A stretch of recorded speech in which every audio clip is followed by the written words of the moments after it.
This is the story of Jahanara, Bilkis, Nargis, Minara, Mageda and Shonda, and the difference small loans make to their lives and their families. Before the loan, we are in trouble. Now we are making progress. We don't need anyone for money. We are doing well with the loan. My husband comes in the afternoon and gives me 25 taka, and in the evening, he gives me money for the family. Everyone dreams about doing lots of things to help their children. People are much more conscious now, and so they are healthier. When there is money in the hand, they feel good. Men and women, they feel happiness inside them. If there is no money, there is no pleasure. Jahanara and her neighbours live in Shilmundi in southeastern Bangladesh, very nearly the poorest and certainly the most densely populated country on earth.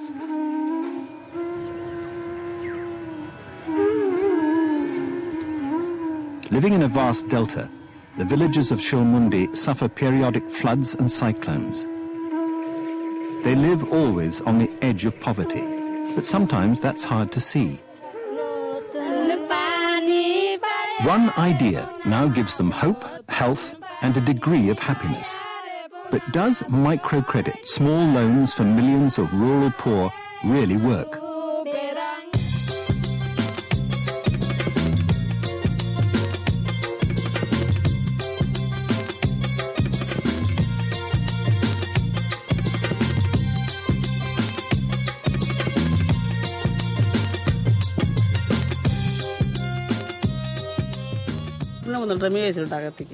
A woman came from Dhaka, and then I contacted her. And then she said, we'll start a cooperative organization. If you help me, it will work. I contacted her again, and we set up with 25 women from this village. We called in the women from the Muslim houses as well. And then with these 25 women, we set up a BRAC microcredit scheme. And gradually people came and took loans, and the women's lives got better.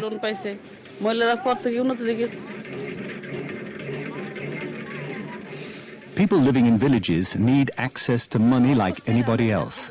But banks in Bangladesh don't lend to the vast numbers of rural poor. BRAC, however, does.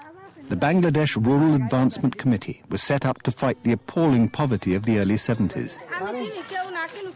It's now the largest lender of microcredit loans in the world, funded in part by Western aid agencies.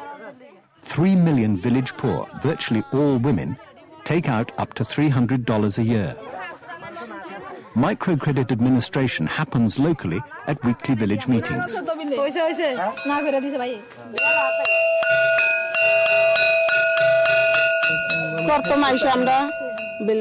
First of all, we ring the bell. When they hear this bell ringing, they will come to this meeting place. 35 people usually come if anyone is missing because of any problem. We have to send someone to find out what's happening to that person and then bring them here. Then we divide into groups and we sit in groups of 5 women. And then the sister collects the money from each group.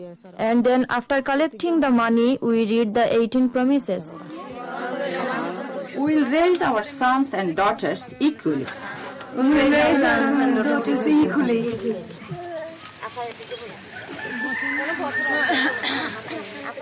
This week, Minara proposes that Mageda should be able to borrow 10,000 taka, about $200. Jahanara, as president of the village organization, and the cashier Mafia both sign. So does Bilkis, a seconder, and Mageda herself. All her peers are responsible for the loan's repayment.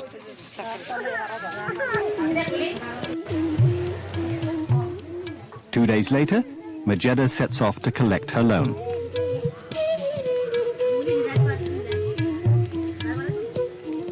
She'll use it to grow green vegetables to sell in local shops.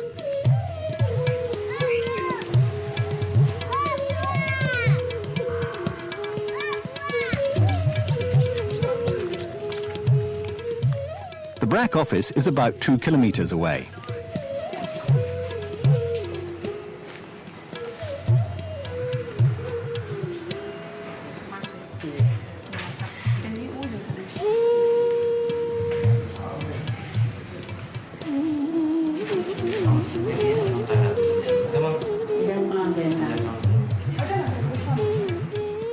3 offices, 3 officials, and checks on her savings book mean the loan of just $200 can be paid over. But Mageda isn't sure she's received all her money.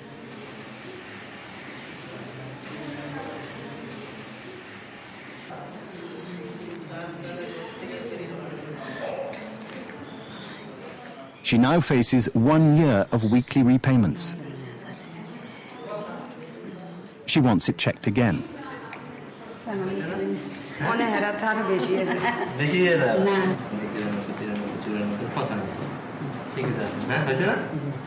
Failure to repay could result in being ostracized by the village group. It apparently rarely happens. BRAC claims that 98% of loan money is repaid. We will abide by the decision of the village organization. There are problems, though, if you're borrowing from other organizations and want to join BRAC. I have no problems. Ask people about me. I never argue or fight with anyone. I don't mess around over money. It's not that, it's because you have taken your name out of the village register. I told you this before. Out of earshot, the response is less polite. I am telling you, we can't trust her. No, she's no good. She's no good. Leave it for now. We will sort it out next week. The Shilmundi village organization refused to let the woman who had apparently defaulted join. I am watching, and through BRAC, people are improving their position with their loans. Whether people agree or not, they are improving their lives. I have improved myself through BRAC. I believe it. The 35 women of the village organization can take out loans every year. The idea is to develop work that'll generate income. People farm fish, keep cows for milk production, raise poultry or buy rickshaws. And they pay 15% interest on the loans. These women's enterprises are intended to bring about changes in the male-dominated rural society.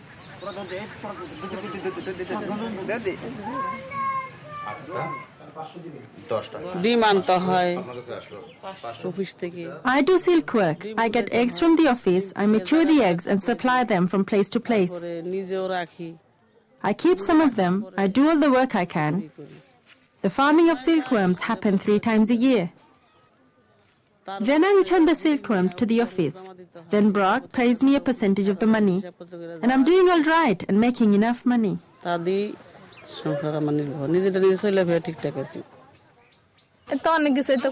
I've done so many things with the loan, and I'm still doing them. I've really benefited from them. I had no house. Now we've built a house. We had no rickshaw. We used to rent one, but it was so difficult. Now we own a rickshaw, and we don't have problems. We're repaying the BRAC loans. Minara's husband cycles from dawn to dusk. He works at the same stand as Nargis's husband. And Bilkis too owns rickshaws. Before we had problems, but now we don't have problems. If we've got money at home from the rented rickshaw, if we are ill, we spend this money for treatment and we don't have any problems repaying BRAC's loan. We don't need to go to anybody else for money. I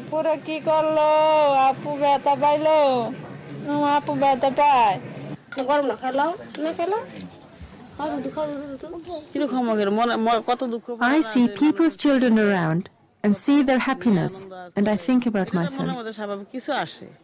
Shondha has no children. Her husband left her some time ago to become a Hindu holy man. Sometimes I think about God when I am happy. With the disciples, I read the holy book. We talk about religion, and I just forget about my problems.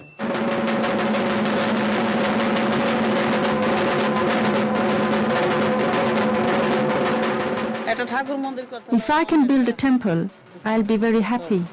This is my dream.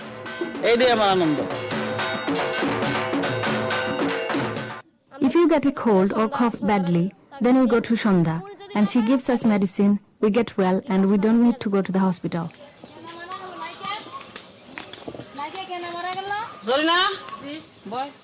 Shondha is also one of over 32,000 volunteers trained by BRAC to recognize 10 common illnesses. She acts as a community nurse cum pharmacist. Shondha keeps 30% of the cost of the medicine she dispenses.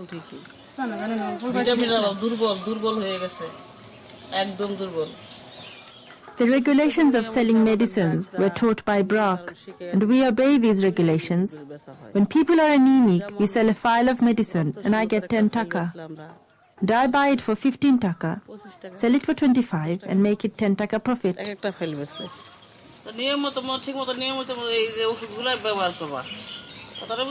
Health awareness amongst others in the village is a little more complicated. This is also bad. You will have a stillborn baby with this, so you should take this card to Matlab as soon as possible. Shumitra is more than 8 months pregnant. She has high blood pressure and swollen ankles. Despite the community health workers imploring, she won't go to hospital. Her husband refuses permission. If her blood pressure goes any higher, it's going to be a big problem. Anything can happen. Time is very short. At 3 the next morning, Shumitra gave birth. Not part of the village organization, she hadn't felt strong enough to go against her husband to protect her own health. She began the traditional 7-day seclusion. Bilkis, who is in the village organization, is worried about her youngest son, Koza, who cries a lot and is lethargic. Bilkis decides to go to hospital and dresses up specially. She doesn't ask her husband for permission, but she does have to find him and his rickshaw to get there.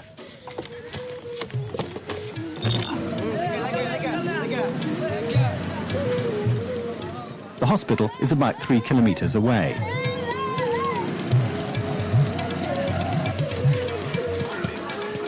Originally for cholera, the ICDDRB hospital now specializes in diarrhea, lung diseases and child health.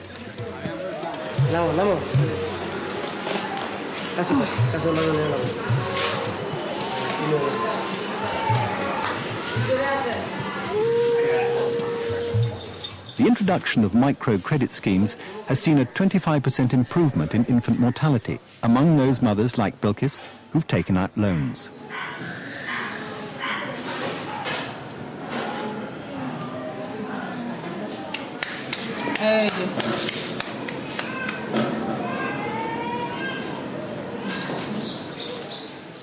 Bilkis is also worried about Ajha, who's 7. She isn't sure if it's all right to bring in older children. But the ICDDRB is a well-funded, non-governmental research organization, and healthcare is free.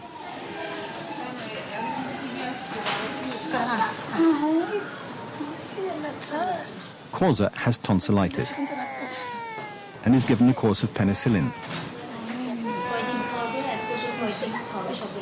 But the dosage is confusing. This is a whole file. It will last for 3 days. And let him have it all. And each of these files will last for 3 days. This file can be given 13 times. Both of these together? This is a different medicine. It's going to last for 3 days. And the 4 files are for 10 days, 10 days, 10 days. Relieved to get medicine, but not too sure she understands, Bilkis can't read the dosage instructions.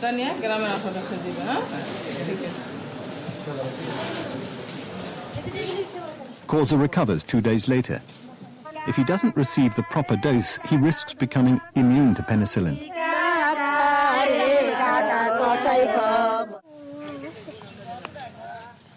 The women of Shalmundi in Bangladesh have taken on more than just loans. These days, people are very clean. Latrines were not good before. They used to use pond water in all the toilets and to wash things. The waste used to get washed down to the river. People drank this river water and fell ill. Now they have tube wells. They know how to keep clean, and they boil the water and store the water in jugs. BRAC's microcredit schemes include preventive health care. New sanitary latrines and clean water wells are saving lives.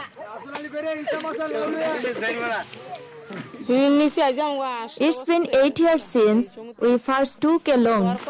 We built a house and a latrine and a tube well. We did all this work from this loan money. Jahanara's husband, Samad, usually works with his wife. We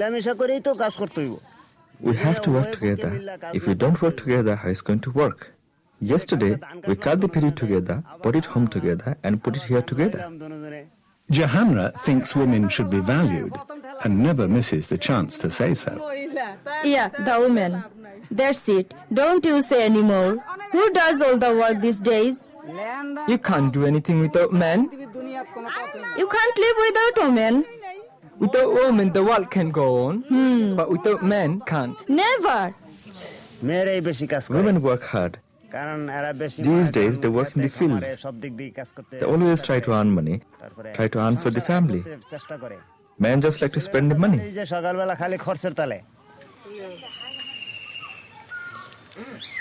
After 8 years of microcredit in Shulmundi, enlightened attitudes have reduced family size. There are few inhibitions about birth control.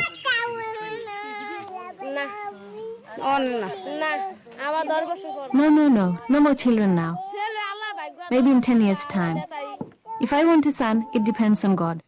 If the next one is a daughter, it doesn't matter. My husband won't mind.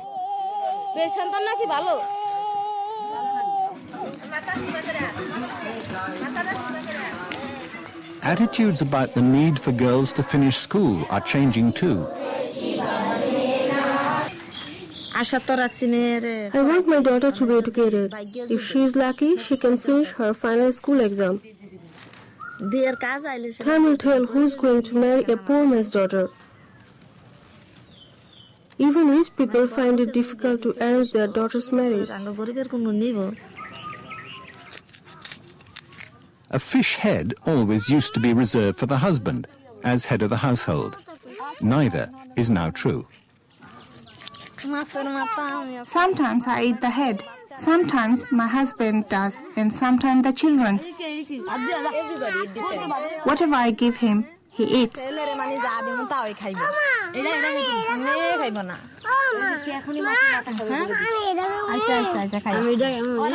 Although illegal in Bangladesh, paying dowry, literally paying a husband to take the bride, still happens. But Jahanara, when it came to her daughter Nargis's wedding, kept within the law. No, I don't give a dowry. I didn't give anything. We had wedding party that cost 5,000 taka. I paid some money and my husband paid some. But some things don't change. Bilkis is guarded about her relationship with her husband. I have no power.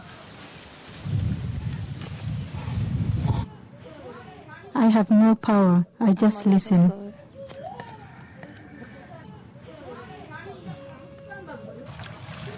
Women work hard. What do? They just do one job and come home with a very hot head. We work everywhere around the house, but we can't get angry. In villages of thin tin huts, neighbors hear everything, including beatings.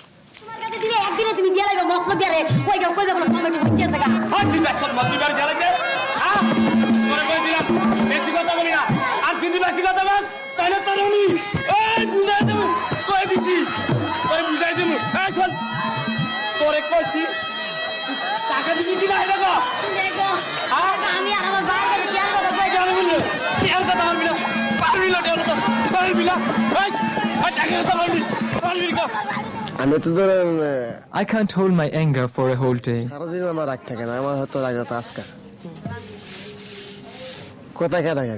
Sometimes she swears at the children. I don't like it. Both of us get angry. Yeah. When I get angry, I hit her with balls. I know it's not fair, but I do it out of anger. We'll fight against polygamy and domestic violence.